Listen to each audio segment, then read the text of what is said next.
നമ്മൾ പരിശീലനം മലപ്പുറം ഭാഗത്ത് ആരംഭിച്ചപ്പോൾ തുടക്കം മുതലേ ഫസ്റ്റ് ഒരു ബാച്ച് നമ്മൾ സ്റ്റാർട്ട് ചെയ്തത് സുഹൈൽ ഉസ്താദിൻ്റെ സ്ഥാപനത്തിലെ ആ ഒരു ഹാളിൽ വെച്ചിട്ടാണ്. അതിൽ വളരെ ഗംഭീരമായിരുന്നു. പലപ്പോഴും രാത്രി 2 മണി വരെയൊക്കെ തുടർച്ചയായി ചർച്ചകളും പഠനങ്ങളും അന്വേഷണങ്ങളും ഒക്കെ ആയിട്ട് അതിലൊരുപാട് അത്ഭുതകരമായ റിസൾട്ട് ഏതൊരു വിദ്യാഭ്യാസ സ്ഥാപനം ലീഡ് ചെയ്യുന്നവരും ആശിക്കുന്ന വലിയ മാറ്റങ്ങളും വിപ്ലവങ്ങളും നമ്മൾ അനുഭവിച്ചിട്ടുണ്ടായിരുന്നു. അതിലെ പ്രധാന അനുഭവസ്ഥനും കൂടിയാണ് സുഹൈൽ ഉസ്താദ്. സുഹൈൽ ഉസ്താദ് ചർച്ചയ്ക്ക് തുടക്കം കുറിക്കട്ടെ. നമ്മൾ സാധാരണ ഗതിയിൽ നമ്മുടെ സ്ഥാപനങ്ങളിലേക്കൊക്കെ +1 അഡ്മിഷൻ എടുക്കാറുള്ളത്. എന്നാലും ഇപ്പോൾ ഈ സമീപകാലത്തൊക്കെ 8ാം ക്ലാസ്സിലേക്കും നമ്മൾ സ്ക്രീനിങ് നടത്തി കുട്ടികളെ ക്ഷണിക്കാറുണ്ട്. അപ്പോൾ നമ്മൾ 8, 9 അവരുടെ പ്രായങ്ങളിൽ 8, 9 ക്ലാസ്സുകളിൽ അവർ പഠിക്കുന്ന സമയത്ത് അവരിലുണ്ടാകുന്ന വലിയ താല്പര്യം അവരുടെ നിസ്കാരത്തിലാണെങ്കിലും അതുപോലെ അവരുടെ മറ്റുള്ള പഠന വിഷയങ്ങളിലാണെങ്കിലും വലിയ താല്പര്യം കാണിക്കുമ്പോൾ നമുക്ക് തന്നെ വലിയ പ്രതീക്ഷ ഉണ്ടാവാറുണ്ട്.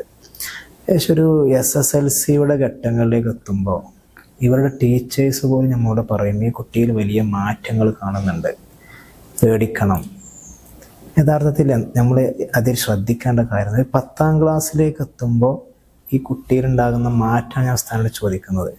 8, 9 ക്ലാസ്സുകൾ കുട്ടി നന്നായിട്ട് ഒരു ആത്മീയ ലെവലാണെങ്കിലും കുട്ടിയുടെ ഭൗതിക വിഷയങ്ങളിലാണെങ്കിലും നന്നായി തിളങ്ങിയൊരു കുട്ടി ഒരു 10ാം ക്ലാസ്സിലേക്ക് എത്തുമ്പോൾ സ്വാഭാവികമായിട്ടും കുട്ടിക്ക് അതിൻ്റേതായ പ്രായപൂർത്തിയും കാര്യങ്ങളൊക്കെ വരുന്നൊരു സമയം കൂടിയാണ്. അപ്പം അതിൻ്റെ അടയാളങ്ങളാണെന്ന് അറിയില്ല. ഇപ്പോൾ ടീച്ചർമാരൊക്കെ നമ്മോട് പറയാറുണ്ട് കുട്ടികളെ ശ്രദ്ധിക്കണം, കുട്ടികൾക്ക് മാറ്റങ്ങൾ കണ്ടു തുടങ്ങി, പഠനത്തിൽ താല്പര്യം കുറയുന്നു.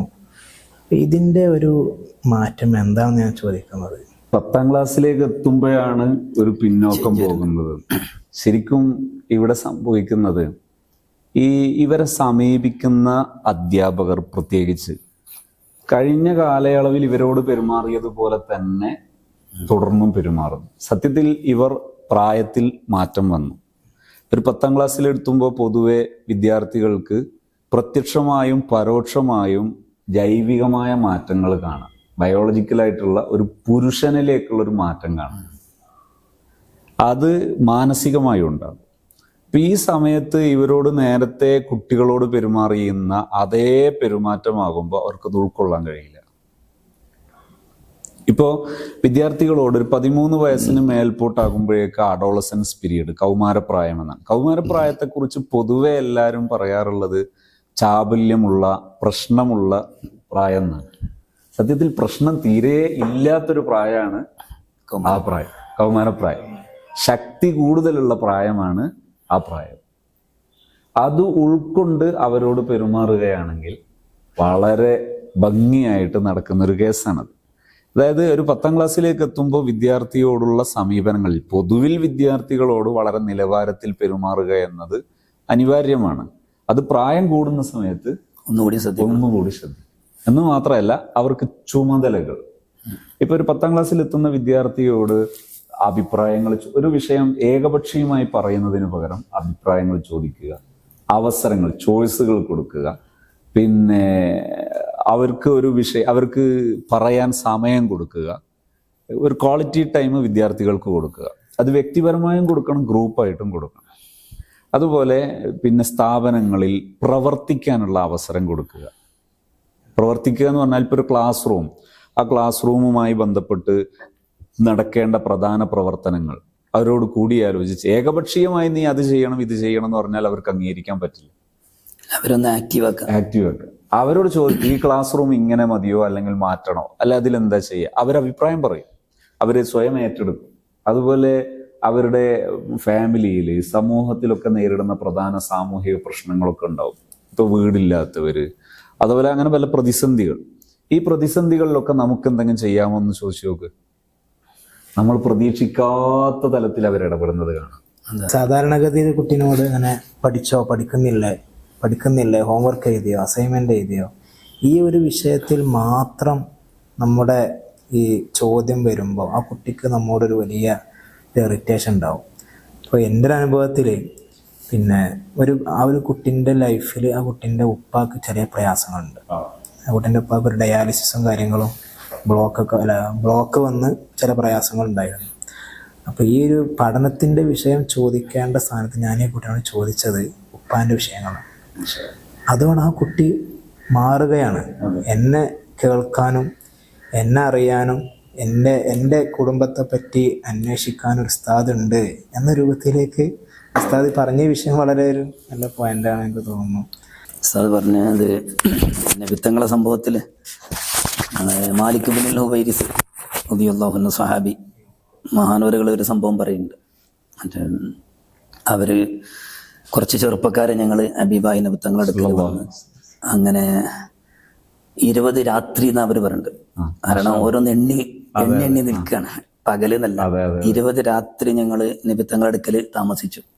ഞങ്ങൾക്കൊന്ന് നാട്ടിൽ പോകണമെന്നൊരു താല്പര്യമുണ്ട് എന്ന് നബിത്തങ്ങൾക്ക് തോന്നി.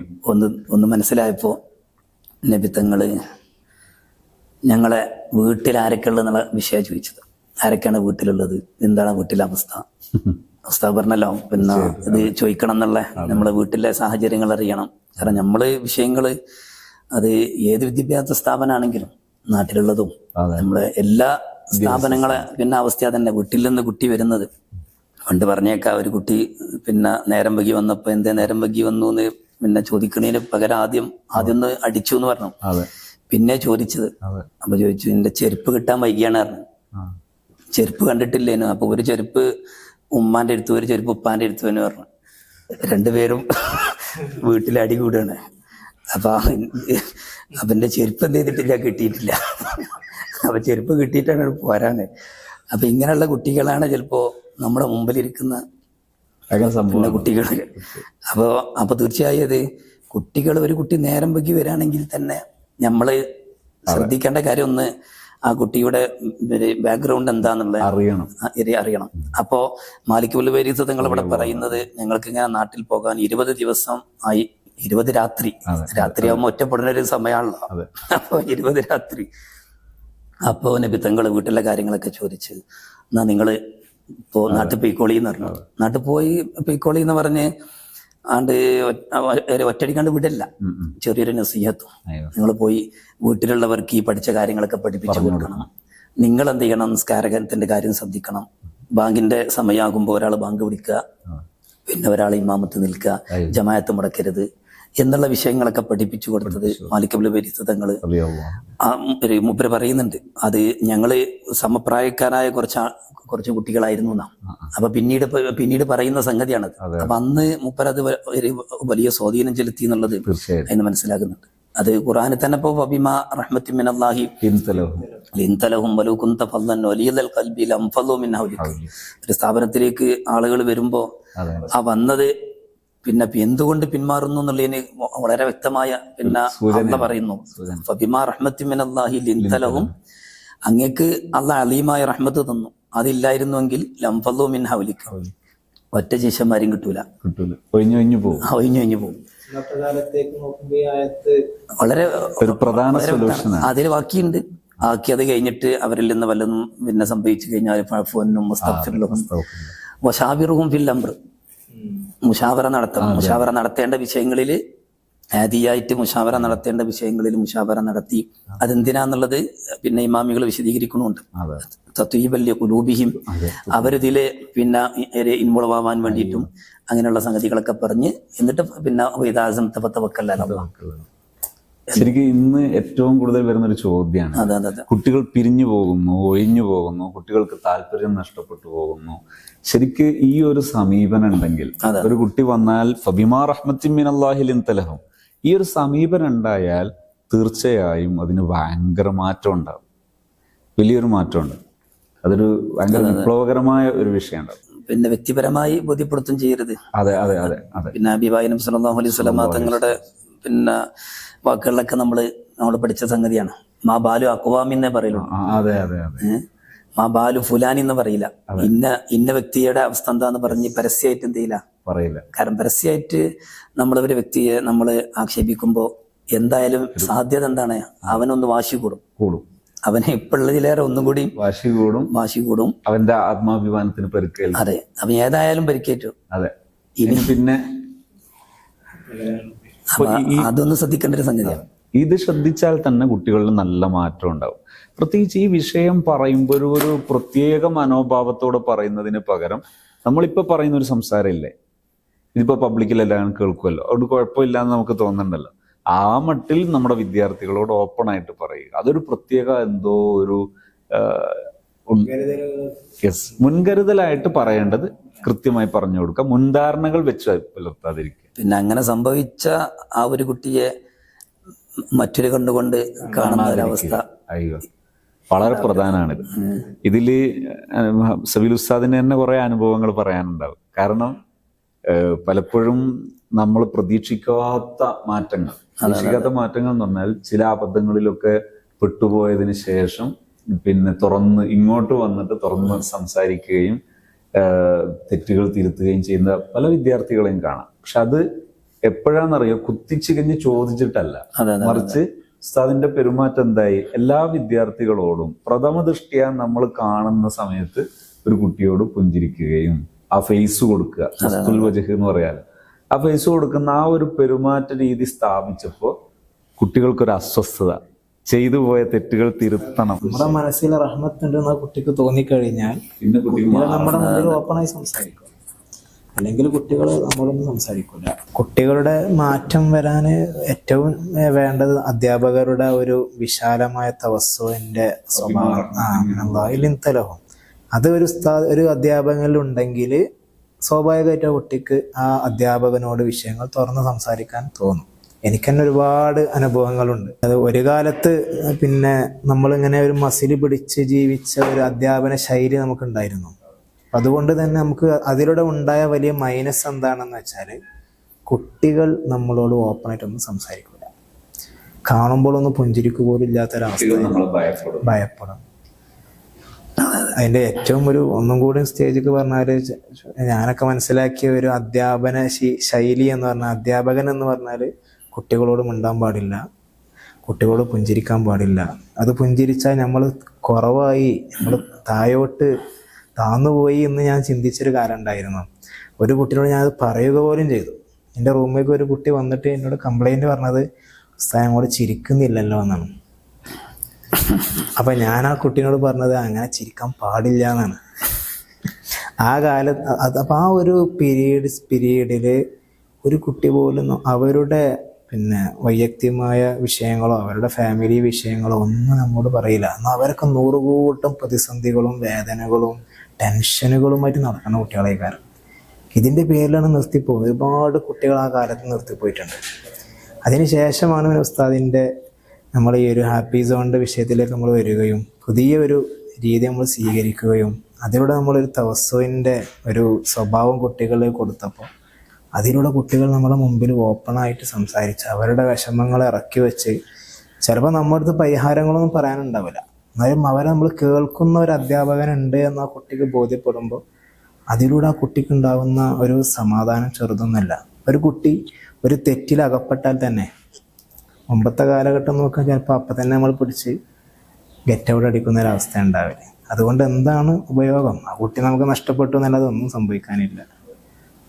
പുതിയ ഒരു ട്രെയിനിങ് രീതിയിലേക്ക് നമ്മൾ മാറ്റി വന്നപ്പോൾ ആ കുട്ടിയെ ആദ്യം നമ്മൾ പറഞ്ഞത് ഇതാണ് ഏറ്റവും നല്ല സ്വഭാവം. ബഹുമാനപ്പെട്ട മാഇസ് റളിയല്ലാഹു അൻഹുവിൻ്റെ അവരുടെയൊക്കെ ചരിത്രങ്ങളൊക്കെ നമ്മൾ പഠിപ്പിച്ചു കൊടുത്തു. അവർ തെറ്റ് സംഭവിച്ചപ്പോൾ റസൂലുള്ളാഹി തങ്ങളോട് ഏറ്റു പറയുകയും അതാണ് ഏറ്റവും നല്ല സ്വഭാവം. ആ സ്വഭാവമാണ് ഇപ്പം മോൻ്റെ അടുത്ത് നിന്ന് ഉണ്ടായിട്ടുള്ളത്, അതുകൊണ്ട് ഞാൻ നിന്നെ അഭിനന്ദിക്കുന്നു എന്ന് പറയുമ്പോൾ അവരൊന്നും കൂടി ഓപ്പൺ ആവാണ്. അപ്പം ഒരു തെറ്റ് സംഭവിച്ചിട്ട് ആ കുട്ടി പശ്ചാത്തപിക്കുമ്പോൾ അവനെ ഒറ്റപ്പെടുത്തുന്നതിന് പകരം അവനൊരു പ്രതീക്ഷ കൊടുക്കുക. ആ പ്രതീക്ഷ കൊടുക്കുമ്പോൾ കുട്ടി വല്ലാതെ മാറുന്നു. ഇവിടെ ചിലപ്പോഴൊക്കെ ഒരു ചർച്ചക്ക് വരുന്നൊരു വിഷയമാണ് അങ്ങനെ നമ്മൾ ഒരു പറഞ്ഞാൽ കുട്ടി വീണ്ടും മോശമാവും എന്നുള്ളത്. പക്ഷെ അനുഭവങ്ങൾ തിരിച്ചാണ്. അതായത് കുട്ടിന്റെ ഉള്ളിൽ നിന്നൊരു ഖേദമുണ്ടായത് കൊണ്ടാണ് തുറന്ന് പറയുന്നത് മാറ്റം ഞാൻ ഉദ്ദേശിക്കുന്നുണ്ട് എന്നുള്ളത്. അപ്പൊ അതിനുള്ള റൂട്ട് നമ്മൾ തിരിച്ചു കൊടുത്തു. അതിൽ ഏതൊരു കുട്ടിയും അഭിമാനമാണ് ഇഷ്ടപ്പെടുന്നത്, അഭിമാനം സംരക്ഷിക്കപ്പെടാനാണ്. ഒരു അബദ്ധമുള്ള ഒരു കുട്ടിയാണെങ്കിൽ പോലും ആ കുട്ടിക്ക് അവൻ്റെ അഭിമാനം സംരക്ഷിക്കണം. അപ്പോൾ ഒരു കുട്ടി നമ്മളോട് വന്ന് എൻ്റെ അടുത്ത് ഇങ്ങനെ മിസ്റ്റേക്ക് പറ്റിപ്പോയി എന്ന് പറയുമ്പോൾ ഏതായാലും നീ തൗബ ചെയ്തില്ലേ, പടച്ചോൻ തൗബ സ്വീകരിക്കും എന്ന് പറഞ്ഞാൽ ആ കുട്ടി വല്ലാതെ മാറുകയാണ് ചെയ്യുന്നത്. ചിലർക്കൊക്കെ ഒരു ഭയം, അങ്ങനെ പറഞ്ഞാൽ കുട്ടി തെറ്റിനെ ഗൗരവത്തോടെ കാണൂല എന്നാണ്. അങ്ങനെയല്ല.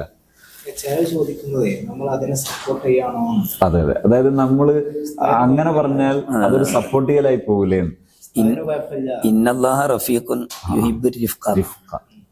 എന്നിട്ട് നിബിത്തങ്ങൾ തുടർന്ന് പറയുന്നുണ്ട്, റിഫ്ക്ക് മുഖേന കിട്ടുന്നതും ഉംഫ് മുഖേന, അതായത് കടുംപിടുത്തം, രണ്ടും തമ്മിൽ വളരെ വ്യത്യാസമുണ്ട്. കൂടുതൽ ഉപകാരം കിട്ടുന്നത് റിഫ്കു മുഖേനാണെന്നും അവിടെ ഇമാമികൾ വിശദീകരിക്കുന്നുണ്ട്. റിഫ്കു സബീലു കുല്ലി ഹൈരി, എല്ലാ ഹൈരിന്റെയും വഴി റിഫ്കാണെന്നുള്ളതാണ്. അത് പക്ഷെ അത് പ്രാക്ടീസ് ചെയ്യുമ്പോൾ നമ്മൾ അത് അതങ്ങ് മാറ്റി ഈ റിഫ്ക് എന്നുള്ള ഭാഗം നമ്മൾ പ്രത്യേകിച്ച് ഈ എഡ്യൂക്കേഷൻ ടീച്ചിങ് മേഖലയിലെത്തുമ്പോൾ റിഫ്ക് മാറ്റി വെക്കുന്നു. അത് എല്ലാ വിദ്യാഭ്യാസ മേഖലയിലും അത് വ്യാപകമാണെന്നാണ് ഇപ്പോഴും തോന്നുന്നത്. ഇനി വല്ലപ്പോഴും നമ്മളൊരു സോഫ്റ്റ് ലൈന് കൊണ്ടുവരികയാണെങ്കിൽ, ഒരു റിഫ്ക് കൊണ്ടുവരികയാണെങ്കിൽ അവിടെ എന്തിനേക്കോ ഭയപ്പെട്ടിട്ട്, പോക്സോനെ ഭയപ്പെട്ടിട്ട്, അല്ലെങ്കിൽ ഭയപ്പെട്ടിട്ടല്ല വേണ്ടത്, നമ്മളെ ക്വാളിറ്റി ആയിട്ട് ചെയ്യാൻ പറ്റും. അതുകൊണ്ട് കുട്ടികളോട് പറയാനുള്ളത് പറയണ്ടെന്നല്ല, ഇല്ല, എല്ലാം ചെയ്യണം. കുട്ടികൾക്ക് കറക്റ്റ് പറയണം. പിന്നെ വിഷയം നമ്മൾ ഓർമ്മപ്പെടുത്താനുള്ളത് ഓർമ്മപ്പെടുത്തണം, എല്ലാം വേണം. അതെ, അതിപ്പോ നമ്മളെപ്പോഴും പറയാറുള്ളതാണ്. ഇപ്പൊ ചിലരൊക്കെ തെറ്റിദ്ധരിക്കാറുണ്ട്. നമ്മൾ ഈ ഒരു പറയുന്ന സമയത്ത് റിഫ്കോട് കൂടെ പറയണം എന്നുള്ളത് പ്രാക്ടീസ് ചെയ്യുമ്പോൾ ചിലർ എഴുതാപ്പുറം വായിക്കും, നമ്മൾ പറയാപ്പുറം സങ്കല്പിക്കും. അതെന്താന്ന് പറഞ്ഞാൽ കുട്ടിയിൽ എന്ത് തെറ്റ് കണ്ടാലും പറയേണ്ടതില്ല, അങ്ങനല്ല, അത് അപകടമാണ്.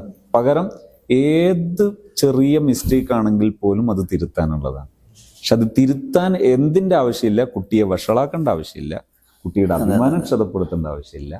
ഇത്ര മാത്രമേ നമ്മൾ ലൈനിലുള്ളൂ, അല്ലാതെ ഇത് വഷളാക്കേണ്ട കാര്യമില്ല. അധ്യാപകന്മാര് ശ്രദ്ധിക്കേണ്ട വിഷയങ്ങളാണല്ലോ നമ്മളെ ചർച്ചകള്. അതില് പൊതുവെ നമ്മളെ ഇന്നത്തെ അധ്യാപന ശൈലിയിൽ കാണുന്ന ഒരു രീതിയാണ്, ഇപ്പോൾ ക്ലാസ് റൂമിലാണെങ്കിലും അല്ലാത്ത രൂപത്തിലാണെങ്കിലും ഒക്കെ ആ കുട്ടിയെ മനസ്സിനെ വേദനിപ്പിക്കുന്ന ചില പദപ്രയോഗങ്ങൾ, ഉദാഹരണത്തിന് പൊട്ട, ഇങ്ങനത്തെ ചില പദപ്രയോഗങ്ങളൊക്കെ നടത്തുമ്പോൾ അതിലൂടെ ആ കുട്ടിക്കുണ്ടാകുന്ന വലിയൊരു ആഘാതം, ചിലപ്പോൾ അതിലൂടെ കാരണം ഈ കൊഴിഞ്ഞുപോക്ക് നല്ലൊരു ശതമാനം കൂടുന്നു. കാരണം സ്വാഭാവികമായിട്ടും ആ ഒരു ക്ലാസ് റൂമിൽ നിന്ന് ആ കുട്ടി ക്ലാസ് കഴിഞ്ഞ് പോകുമ്പോൾ പിന്നെ ആ കുട്ടിയുടെ മനസ്സിൽ വരുന്നത് മൊത്തം ഈ ടീച്ചറുടെ അല്ലെങ്കിൽ ഉസ്താദിൻ്റെ അധ്യാപകന്മാരുടെ വാക്കുകളായിരിക്കും. ഈ വിഷയത്തിൽ നമ്മൾ അധ്യാപകന്മാർ, ഇന്നത്തെ കാലത്തിലുള്ള പുതിയ അധ്യാപകന്മാർ ശ്രദ്ധിക്കേണ്ട രീതികൾ എന്താണ് ഞാൻ ചോദിക്കുന്നത് ഉസ്താദിൻ്റെ അഭിപ്രായത്തിൽ? എനിക്ക് ഓർമ്മ വരുന്നത് നിബിത്തങ്ങളെ പറഞ്ഞ സംഭവം തന്നെ. നിബിത്തങ്ങൾ പറഞ്ഞ് ഇന്നല്ലാഹലം യുബഅത്നി മുഅന്നിതൻ വലാ മുതഅന്നിതൻ വലാകിൻ ബഅത്നി മുഅല്ലിമൻ മുയസ്സിറൻ. ഇതന്നെ, മറ്റൊരാൾക്ക് പ്രയാസം ഉണ്ടാക്കുന്ന രൂപത്തിൽ പിന്നെ തശ്ദീദ് ചെയ്യുന്ന രൂപത്തിലുള്ള ആളായിട്ട് എന്നെ അള്ളാഹ് നിയോഗിച്ചിട്ടില്ല. വലാകിൻ ബഅത്നി മുഅല്ലിമൻ മുയസ്സിറൻ.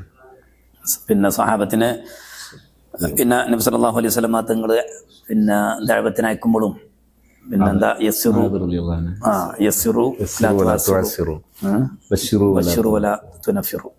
ഇത് തന്നെയാണ്. പക്ഷെ ഇപ്പൊ പലപ്പോഴും നമ്മളിത് പറയുമ്പോൾ വളരെ ഒറ്റപ്പെട്ട ചില അപശബ്ദങ്ങളൊക്കെ ഉണ്ടാകാറുണ്ട്. അതായത് അങ്ങനെയല്ല നബിതങ്ങളെന്ന് പറയാൻ ചിലപ്പോഴൊക്കെ ചിലർ ശ്രമിക്കാറുണ്ട്. എന്തുകൊണ്ടെന്ന് പറഞ്ഞാൽ അവരുടെ ഈ പ്രാക്ടിക്കലായി ടീച്ചിങ്ങിൽ വന്നപ്പോൾ പലപ്പോഴും ഇതിന്റെ എതിര് വ്യാപകമായി ഉപയോഗിച്ചു പോയത് കൊണ്ട് അങ്ങനെ പറയണം എന്ന് വരെ ചിന്തിക്കുന്ന അവസ്ഥയാണ്. എന്നാൽ സത്യം പറയുകയാണെങ്കിൽ ഒരു കുട്ടിയുടെ ജീവിതത്തിൽ അവനോട് ഏറ്റവും കൂടുതൽ കുട്ടിക്ക് ഒരു വിഷയത്തോടും മടുപ്പുണ്ടാക്കുകയും അകൽച്ചുണ്ടാക്കുകയും ചെയ്യപ്പോഴാണ് ഈ സിമ്പിളായിട്ടുള്ള ഈ പദപ്രയോഗത്തിൽ നിന്നാണ്. വളരെ തമാശക്ക് ഉപയോഗിക്കുന്ന ഈ പദങ്ങളും പ്രയോഗങ്ങളും ഈ ചെറിയ ചെറിയ ആക്ഷേപങ്ങളും ഇത് കുട്ടിയുടെ മനസ്സിൽ കുന്നുകൂടി കിടക്കും. ഇതൊരിക്കലും തിരുത്തപ്പെടുകയോ ഒന്നും ചെയ്യൂല. അത് ലോഡായിട്ട് കിടക്കുമ്പോൾ അതാണ് പിന്നീട് പ്രശ്നങ്ങൾ സൃഷ്ടിക്കുന്നത്. ഒരു അടിയേക്കാൾ എത്രയോ വലുതാണ് ഈ പദപ്രയോഗം. അത് നമുക്ക് മനസ്സിലാകൽ എപ്പോഴാന്ന് പറഞ്ഞാൽ, ഒരു ദിവസം ഒരു രക്ഷിതാവ് ഒരു കുട്ടിയും കൊണ്ട് എൻ്റെ അടുത്ത് വന്നു. ഒരു 7ാം ക്ലാസ് ആ ഒരു റേഞ്ചിലുള്ള കുട്ടിയാണ്. ആ രക്ഷിതാവ് എന്നോട് പറഞ്ഞു, ഒരു ദിവസം, ഈ അടുത്തൊരു ദിവസം രാവിലെ മുതൽ വൈകിട്ട് വരെ, ഇതൊരു അത്യപൂർവ സംഭവമായിരിക്കും, ഇവൻ വീട് ഇങ്ങനെ ചുറ്റിക്കറങ്ങി ഓടുകയാണ്. ഈ രക്ഷിതാവ് എന്നോട് പറയാണ്, ഞാൻ പലതവണ കുട്ടിയോട് ചോദിച്ചു എന്തിനാ ഇത് ചെയ്യുന്നത്. അവസാനം ഞാൻ പൊട്ടിക്കരഞ്ഞുപോയി. കാരണം ഇവനിങ്ങനെ മുഴുവൻ സമയവും വീട് ചുറ്റി ഓടിക്കൊണ്ടേയിരിക്കുന്നു. അങ്ങനെ ഇവൻ ഓടി തളർന്നു, ഒരുപാട് ഓടി. എന്നോട് പറഞ്ഞു, എനിക്കത് ഇപ്പോഴും കൃത്യമായി വിശ്വസിക്കാൻ പറ്റിയിട്ടില്ല, എനിക്കത് പൂർണ്ണമായി ഒന്ന് വിഷ്വലൈസ് ചെയ്യാൻ പറ്റിയിട്ടില്ല. കാരണം അത്രയും സമയം ഒരു കുട്ടി ഓടും. അപ്പം ഞാൻ ഈ കുട്ടിയോട് ചോദിച്ചു, നീ അങ്ങനെ ചെയ്തിരുന്നോ എന്ന് പറഞ്ഞു. അങ്ങനെ കുട്ടിയോട് റാപ്പോ സെറ്റിൽഡ് ആയതിനു ശേഷം ഈ കുട്ടിയോട് ഞാൻ സംസാരിക്കാൻ തുടങ്ങിയപ്പോൾ ആ കുട്ടി എന്നോട് പറഞ്ഞെന്താ അറിയോ, ഒരു 5 കൊല്ലം മുമ്പ് ഈ കുട്ടിയോട് ക്ലാസ് റൂമിൽ വെച്ച് ഒരു ടീച്ചർ പറഞ്ഞ പദപ്രയോഗങ്ങളിലെ വേദനയാണ് ആ കുട്ടിക്ക് അസ്വസ്ഥത ഉണ്ടാക്കിയത്. ആ അസ്വസ്ഥത ഉണ്ടാക്കിയപ്പോഴാണ് അവൻ അങ്ങനെ ചെയ്യണമെന്ന് തോന്നിയത്. ഞാൻ അത്ഭുതപ്പെട്ടു പോയി. സാധാരണ അങ്ങനെ ആ മെറ്റർ കിട്ടണമെങ്കിൽ ഹിപ്നോസിസ് ചെയ്യണം. ഹിപ്നോട്ടൈസ് ചെയ്തിട്ട് ആ കുട്ടിയുടെ അൺകോൺഷ്യസ് മൈൻഡിലെ ഈ പോയിന്റ് കണ്ടെത്തിയിട്ട് അവിടുന്ന് തുടങ്ങണം. പക്ഷെ നമ്മുടെ ഈ ഫീൽഡിൽ നമ്മൾ നന്നായിട്ട്, ഇതൊരു കോഗ്നിറ്റീവ് ലെവലിലുള്ള ഇതാണല്ലോ, ഒരു ഇൻറ്ററാക്ഷനാണിത്, ഒരു വൈജ്ഞാനികമായൊരു ഇടപെടലാണ്. നമ്മളെ ഫീൽഡിൽ ഇടപെടുന്നവർക്കൊക്കെ, ഇപ്പോൾ സിവിൽ ഉസ്താദിന് ഉൾപ്പെടെ പൊതുവെ നമ്മൾ ധാരാളം കാണുന്ന ഒരു വിഷയമാണ് ഇവരുടെ യഥാർത്ഥ പോയിന്റിൽ നമ്മൾ പെട്ടെന്ന് എത്തും. അപ്പോൾ ഈ കുട്ടി ഓപ്പൺ ആയപ്പോൾ എന്നോട് പറഞ്ഞു തുടങ്ങിയത് അത്രയും കൊല്ലം മുമ്പുള്ള ഒരു ടീച്ചറുടെ പദപ്രയോഗമാണ്. അതും എനിക്ക് ഓർമ്മ ശരിയാണെങ്കിൽ പൊട്ടന്ന് തുടങ്ങിയ അത്തരം പദപ്രയോഗങ്ങൾ, അത് മനസ്സിൽ വന്നപ്പോഴുള്ള വിഷമം, ആ വിഷമം തീരാൻ വേണ്ടിയാണ് ഓടിയത്. പക്ഷെ എനിക്ക് എത്രയായിട്ടത് മനസ്സിലാകുന്നില്ല. ഇത്രയും വർഷം പഴക്കമുള്ള, എന്നിട്ട് അത് പരിഹാരം എങ്ങനെയാണെന്നും കൂടെ പറയാം. ഞാൻ ഈ രക്ഷിതാവിനോട് പറഞ്ഞു, അവരെ ലെറ്റുണ്ട്, അതിൽ ജോയിൻ ചെയ്യാൻ പറഞ്ഞു. ആ ലൈഫ് എൻറിച്ച്മെന്റ് ട്രെയിനിങ് എന്ന് പറയുന്ന പ്രോഗ്രാമിൽ ജോയിൻ ചെയ്യാൻ പറഞ്ഞു. ജോയിൻ ചെയ്തു. കുറഞ്ഞ ആഴ്ചകൾ, ഒരു 4, 5, 6 ആഴ്ചകൾ എന്ന് പറഞ്ഞാൽ ആഴ്ചയിൽ ഒരു ദിവസം കൂടിയിരിക്കലും പറയലുമാണ്. അങ്ങനെ പറഞ്ഞപ്പോൾ ഈ രക്ഷിതാവ് എന്നോട് പറഞ്ഞു, എല്ലാ വിഷയത്തിലും മാറ്റം വന്നു. പഠനത്തിലൊക്കെ ഭയങ്കര ബാക്ക്വേർഡ് ആയിരുന്നു, പഠനവും എല്ലാറ്റിലും മാറ്റം വന്നു. എന്താ ആകെ ചെയ്തത്?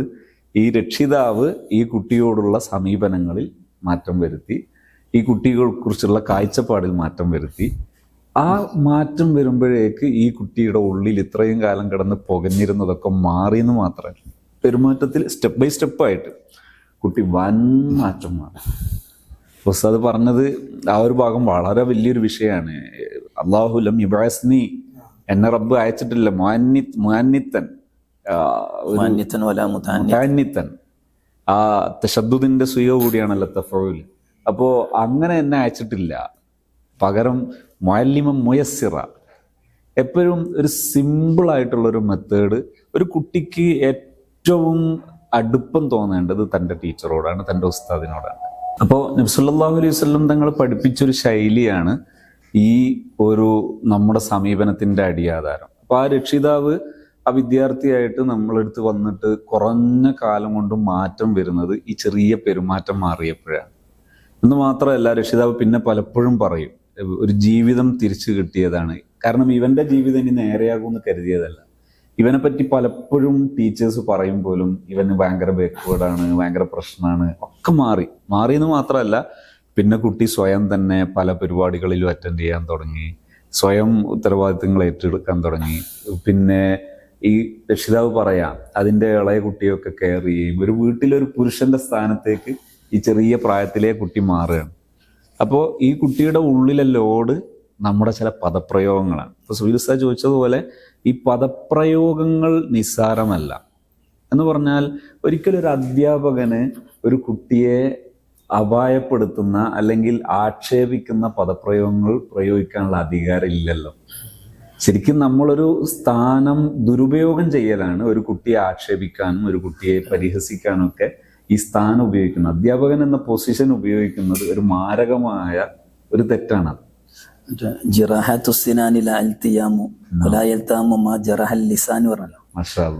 അതായത് വാളുകൊണ്ട് മുറിഞ്ഞാൽ കുറച്ച് കഴിഞ്ഞാൽ അത് മുറി കൂടിക്കോളും. തുന്നിയിട്ടില്ലെങ്കിൽ പോലും മുറി കൂടിക്കോളും. വെറുതെ കിടന്നാൽ പോലും മുറി കൂടിക്കോളും.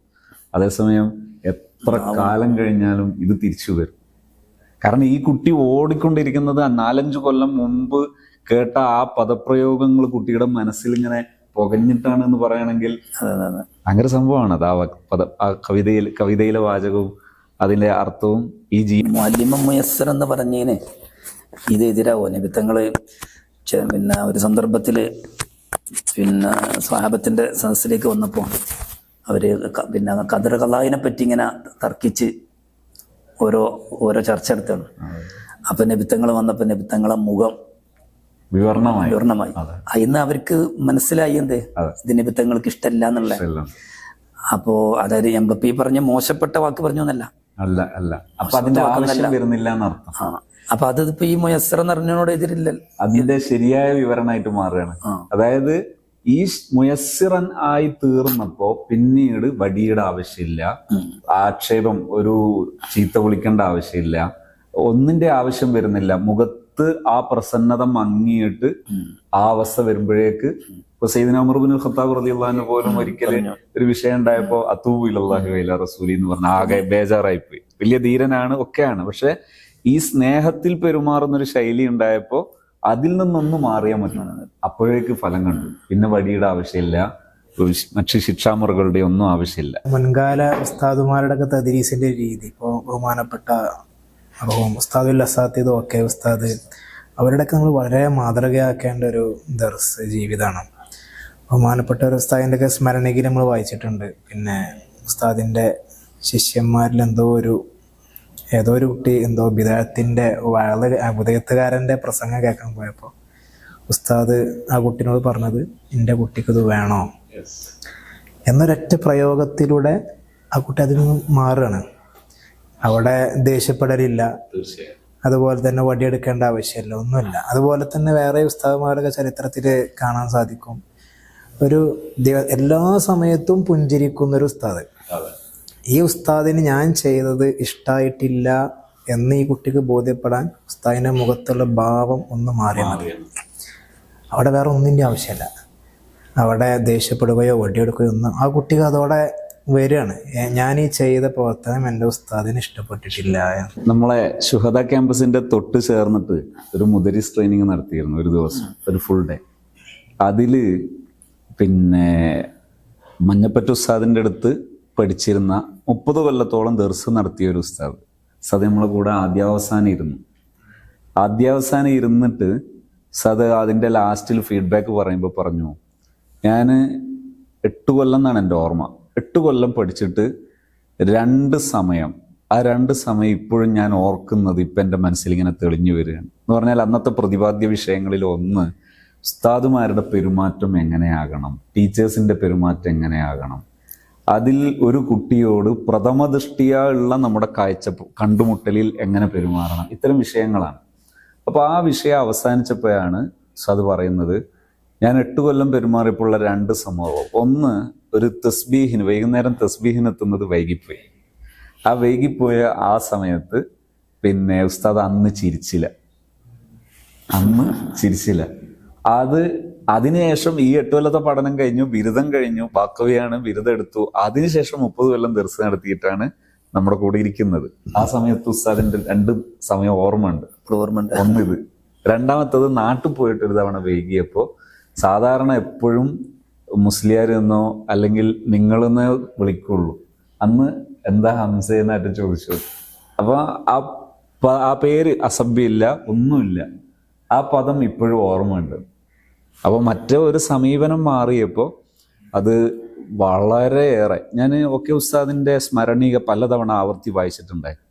കാരണം ഈ ടീച്ചിങ് മെത്തഡോളജി ഒക്കെ പഠിക്കുന്ന ആൾക്കാർ വായിക്കേണ്ട ഒരു ബയോ ഹിസ്റ്ററിയാണ് ആ പുസ്തകം. അതിനുശേഷം ഉസ്താദിൻ്റെ ഒരു ശിഷ്യന്മാരിൽ ഒരാളെ അരീക്കോടിനടുത്തുള്ള റസാഖ് മുസ്ലിയാർ, ഉസ്താദിനെ ഞാൻ കാണാൻ പോയി. ഒരുപാട് സമയം എന്നോട് സംസാരിച്ചു. അങ്ങനെ സംസാരിച്ചിട്ട് എന്നോട് പറഞ്ഞു, ഈ സംഭവം പറഞ്ഞു, സുബൈൽ ഉസ്താദ് പറഞ്ഞ ആ സംഭവം പറഞ്ഞു. അതായത് പിന്നെ വിദേഹത്തുകാരുടെ ഒരു പ്രസംഗം കേട്ടിട്ട് നാട്ടുകാർ പരാതി പറഞ്ഞു, ഉസ്താദ് ചോദിക്കണം. അപ്പോൾ കുട്ടികൾ ഈ മുത്താലിം, വലിയ ഉസ്താദാണ് മുത്താലിമിനോട് ചോദിച്ചു, എൻ്റെ കുട്ടിക്ക് അത് വേണമായിരുന്നോ എന്ന്. റസാഖ് ഉസ്താദ് പറയാണ്, അയാൾ ഇതിനു മേലെ ഇനിയൊരു തൗബ ചെയ്യാൻ ബാക്കിയില്ല, ആകെ ഈ ഒറ്റ പദേ ചോദിച്ചിട്ടുള്ളൂ. അത് ഞാനൊരു സദസ്സിൽ വെച്ച് പറഞ്ഞപ്പോൾ ഉസ്താദിന്റെ ശിഷ്യന്മാരിൽ ഒരാൾ പറഞ്ഞു, പിന്നെ ദർസ് നടന്നുകൊണ്ടിരിക്കുമ്പോൾ വിദ്യാർത്ഥികളുടെ മുടി നീണ്ടുപോയി എന്നാരോ പരാതി പറഞ്ഞു, അത് ചോദിക്കണം എന്ന് ആവശ്യം ഉന്നയിച്ചു. അപ്പോൾ ഉസ്താദ് ചോദിച്ചു പോലും, അവരൊക്കെ ആക്കിലും ബാല്യവും ഋഷിതൊക്കെ എത്തിയിട്ട് വന്നവരല്ലേ, അവരെ ഇനിയും നമ്മളിങ്ങനെ പിന്നാലെ കൂടണോ എന്ന് ഉസ്താദ് ചോദിച്ചു.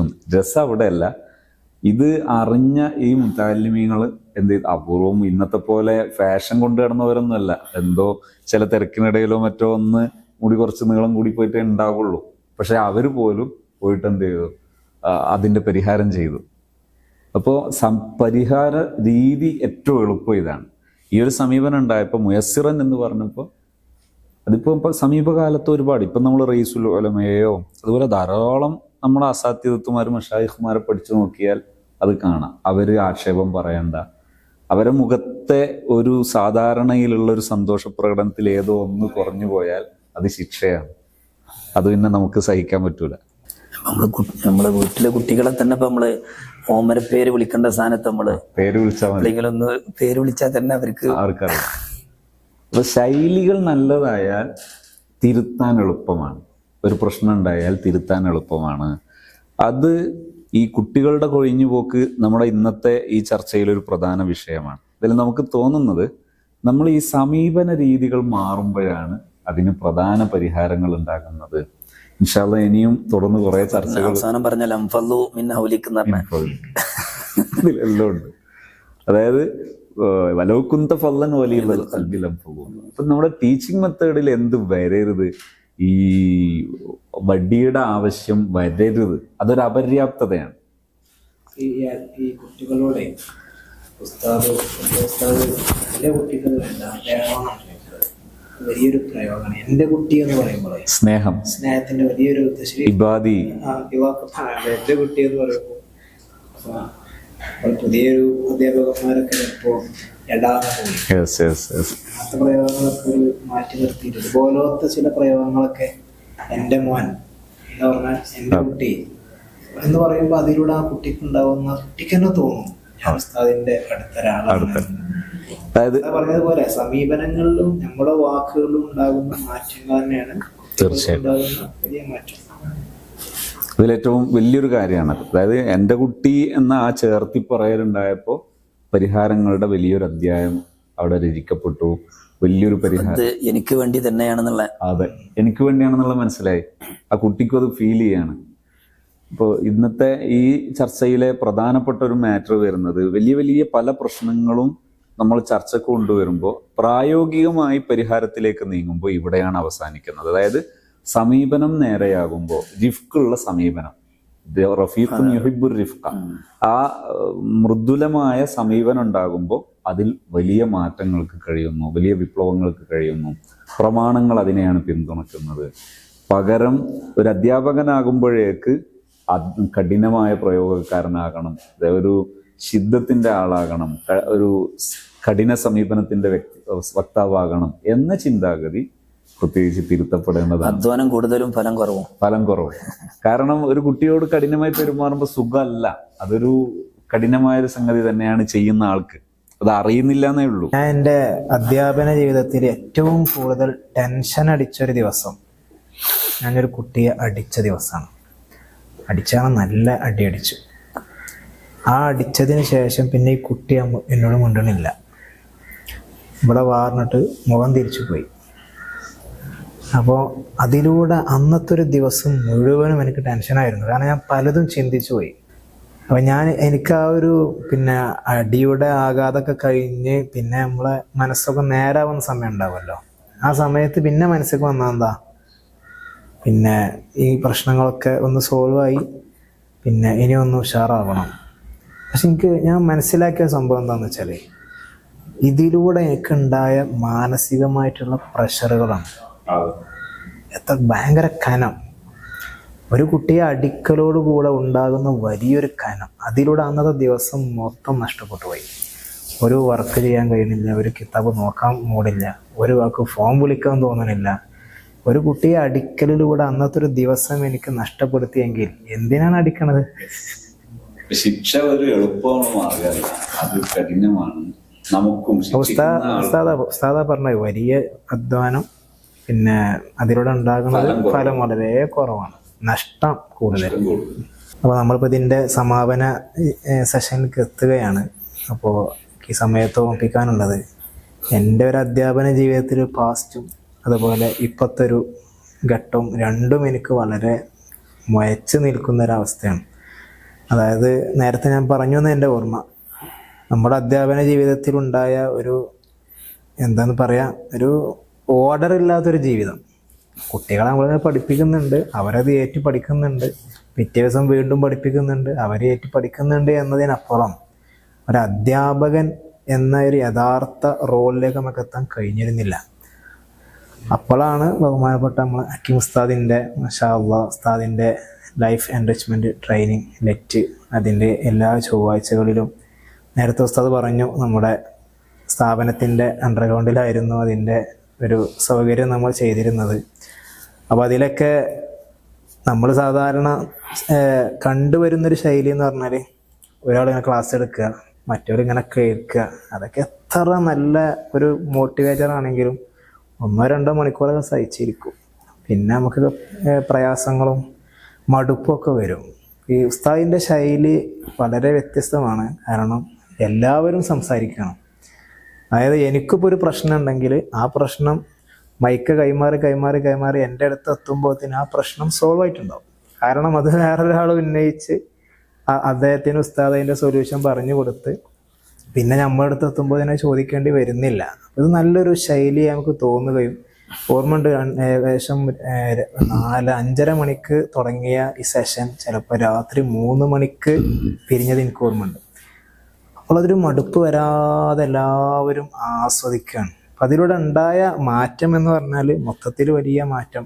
കുട്ടികളോട് നമ്മുടെ പെരുമാറ്റവും നമ്മുടെ സമീപനങ്ങളിലൊക്കെ വലിയ മാറ്റങ്ങളുണ്ടായി. അതായത് ചുരുക്കി പറഞ്ഞാൽ ഉസ്താദിൻ്റെ സൊല്യൂഷനുകളെല്ലാം എഴുതി വെക്കുന്ന സ്വഭാവമുണ്ട്. എനിക്ക് ഡയറി അതിനായിട്ട് തന്നെ ഉണ്ട്. ആ ഡയറിയിലുള്ള ഓരോ വിഷയങ്ങളും ഇപ്പോൾ എൻ്റെ ജീവിതത്തിലേക്ക് കടന്നു വരുന്ന ഏതൊരു പ്രതിസന്ധി ഉണ്ടെങ്കിലും അപ്പോൾ ആ ഡയറി മറിക്കും, ഇതിനേത് സൊല്യൂഷൻ കൊടുക്കണം. ആ സൊല്യൂഷൻ കൊടുക്കുമ്പോൾ ആ വിഷയങ്ങളൊക്കെ വളരെ റാഹത്താവാറുണ്ട്. പ്രണയ വിഷയങ്ങളാണെങ്കിലും, അതുപോലെ തന്നെ നേരത്തെ ഉസ്താദ് പറഞ്ഞ ഈ മുടിയുടെ വിഷയമാണെങ്കിലും, അതുപോലെ തന്നെ ലഹരിയുടെ വിഷയങ്ങളാണെങ്കിലും, ഈ സമീപകാലത്തൊക്കെ വളരെയധികം പ്രതിസന്ധിയിലാക്കപ്പെട്ടൊരു സംഭവമായിരുന്നു ലഹരിൻ്റെ വിഷയം. സ്വാഭാവികമായിട്ടും ഇന്നത്തെ കാലത്ത് കൂടുതൽ അതിന് പിന്നെ കുട്ടികൾ അതിൻ്റെ പിന്നാലെ പോകുന്നൊരു സമയം കൂടിയാണല്ലോ. അപ്പം ആ സമയത്തൊക്കെ ഒരു കുട്ടിയെ ലഹരിയിൽ പിടിക്കപ്പെടുകയും എല്ലാവരും ആ കുട്ടിക്ക് എതിരെ തിരിയുകയും ചെയ്യുന്നൊരവസരത്തിൽ നമ്മൾ ആ കുട്ടീനെ ചേർത്ത് പിടിക്കലോടുകൂടെ ആ കുട്ടി പൊട്ടിക്കരയണം. അതന്നെ ഏറ്റവും വലിയ തൗബയാണല്ലോ. അതോടെ ഞാൻ ആ കുട്ടിയുടെ ഉപ്പയോടും പറഞ്ഞു, നിങ്ങൾ ഒരിക്കലും ആ കുട്ടീനെ ചീത്ത പറയാൻ പാടില്ല, ഇതിൻ്റെ പേരിൽ അടിക്കാൻ പാടില്ല, വേറെ കണ്ണുകൊണ്ട് കാണാൻ പാടില്ല, കുട്ടി നന്നാവും. അങ്ങനെ ഈ രക്ഷിതാവിൻ്റെ മുമ്പിൽ വെച്ചിട്ട് തന്നെ നമ്മൾ ഈ കുട്ടിയെ ചേർത്ത് പിടിച്ചു, നന്നായിട്ടൊന്ന് മോട്ടിവേറ്റ് ചെയ്തപ്പോൾ ആ കുട്ടി പൊട്ടി കരഞ്ഞു. ആ കുട്ടിയിലുണ്ടായ വലിയ മാറ്റമാണത്. അപ്പം നമ്മൾക്കിപ്പോൾ തെർബിയത്ത് എന്ന് പറയുമ്പോൾ നമുക്കൊരു കുട്ടിയോട് നമുക്കുള്ള ഉത്തരവാദിത്തം എന്ന് പറഞ്ഞാൽ പഠിപ്പിക്കൽ മാത്രമല്ലല്ലോ, ആ കുട്ടീനെ ചേർത്ത് പിടിച്ച് ഈ കുട്ടീനെ പിന്നെ യഥാർത്ഥ വഴിയിലേക്ക് കൊണ്ടുപോകലും കൂടി ഒരു അധ്യാപകൻ്റെ പിന്നെ ബാധ്യതയാണ്. അപ്പോഴാണ് യഥാർത്ഥ ഒരു അധ്യാപകനാകുന്നുള്ളൂ. അപ്പം അതിനൊരുപാട് അൽഹംദുലില്ലാ മാറ്റങ്ങൾ ഇപ്പോഴും നടന്നുകൊണ്ടിരിക്കുന്നു. അൽഹംദുലില്ലാ. നമ്മൾ മലപ്പുറത്ത് ഹാപ്പി സോണിന്റെ കേന്ദ്രം വന്നപ്പോഴാണ്, സെന്റർ വന്നപ്പോഴാണ് ഉസ്താദ് ഒരു തവണ നമ്മളെ സെന്ററിൽ വന്നത്. നമ്മൾ തദ്രീസിന്റെ ഫീൽഡിൽ മൊത്തത്തിൽ നമ്മുടെ മതാധ്യാപന മേഖലയിലും ഈ പരിശീലനം ഈ രീതിയിൽ, സാധാരണ പരിശീലനം എന്ന് പറഞ്ഞാൽ പലപ്പോഴും കണ്ടിരുന്നത് ഒരാളെ ക്ലാസ് എടുക്കുന്നു, ഒരു ലെക്ചറിങ്, ഒരാൾ വിഷയങ്ങൾ വിശദീകരിച്ച് ക്ലാസ് എടുക്കുന്നു, ചിലപ്പോഴൊക്കെ നമ്മളത് നോട്ട് ചെയ്യും. മറ്റൊരിടത്ത് ക്ലാസ് എടുക്കാൻ പറ്റുന്നവരാണെങ്കിൽ ആ പോയിന്റ്സ് ഒക്കെ നന്നായിട്ട് നോട്ട് ചെയ്യും, അത് അവതരിപ്പിക്കുകയും ചെയ്യും. അതിൽ കവിഞ്ഞ് നമ്മൾ കൊണ്ടുവന്ന ഒരു നമ്മൾ ഉപയോഗിച്ചിരുന്ന ഒരു ശൈലി ഗ്രൂപ്പ് ഷെയറിങ്, കൂടിയിരുന്ന് ഷെയർ ചെയ്യുന്നു. അതിൽ ഒരു തവണ ഉസ്താദ് വന്നിരുന്നു, അത് നമ്മളെ തന്നെ ഞെട്ടിച്ചുകൊണ്ട് കുറേ സമയം അതിൽ കൂടെ ഇരുന്നു. അതിനുശേഷം പലരോടും ഉസ്താദിന് ചില ശിഷ്യന്മാരൊക്കെ എന്നോട് തന്നെ പറഞ്ഞിട്ടുണ്ട്, ഇപ്പോൾ പിന്നെ ഉസ്താദ് ഹാപ്പി സോണിന്റെ ആളായി മാറിയിട്ടുണ്ട്. കുറഞ്ഞ 1, 2, 3 അത്രങ്ങാനും സദസ്സിലാണ് നമ്മൾ എത്തിപ്പെട്ടത്. പലപ്പോഴും നമ്മളൊരു ബർക്കത്തിന് വേണ്ടി ദ്വാരക്കാനും മറ്റൊക്കെ ക്ഷണിക്കുകയാണ് ചെയ്തത്. അതെ, ഉസ്താദ് പറഞ്ഞ മാതിരി ഞാൻ നമ്മുടെ ക്ലാസ്സിന് 2 ക്ലാസ്സിന് ഞാൻ വന്നിരുന്നു. അപ്പം അതിൽ അന്ന് 1:15 അന്ന് പിരിഞ്ഞത്. വൈകുന്നേരം 5 മണിക്ക് തുടങ്ങി 1:15. അൽഹംദുലില്ലാ ആ ക്ലാസ് കേട്ടപ്പോൾ തന്നെ എനിക്ക് പിന്നെ ഞാൻ പല നമ്മളായിട്ട് പരിചയമുള്ള കുട്ടികളോട് തന്നെ പിന്നെ ദർസിൻ്റെ പ്രയാസങ്ങളൊക്കെ പറയുമ്പോൾ നിങ്ങൾ എന്ത് ചെയ്യും, ഉസ്താദിൻ്റെ ക്ലാസ്സിനൊന്ന് കൂടിയാൽ മതി, നമുക്കും ഒരു സന്തോഷമായിരിക്കും, കുട്ടികൾക്കും സന്തോഷമായിരിക്കും. കാരണം നമ്മൾ പിന്നെ കൂടുതൽ അധ്വാനിക്കുന്നുണ്ട്, പക്ഷെ അതിന് ഫലം കാണാതിരിക്കുമ്പോൾ ചിലവരൊക്കെ ഈ ഒരു മേഖല നിർത്തിപ്പോകുക എന്നുള്ള.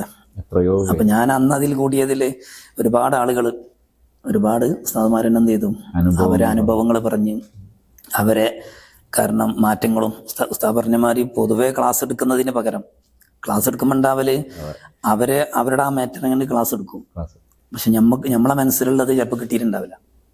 അങ്ങനെ ഒരു വിഷയമുണ്ട്.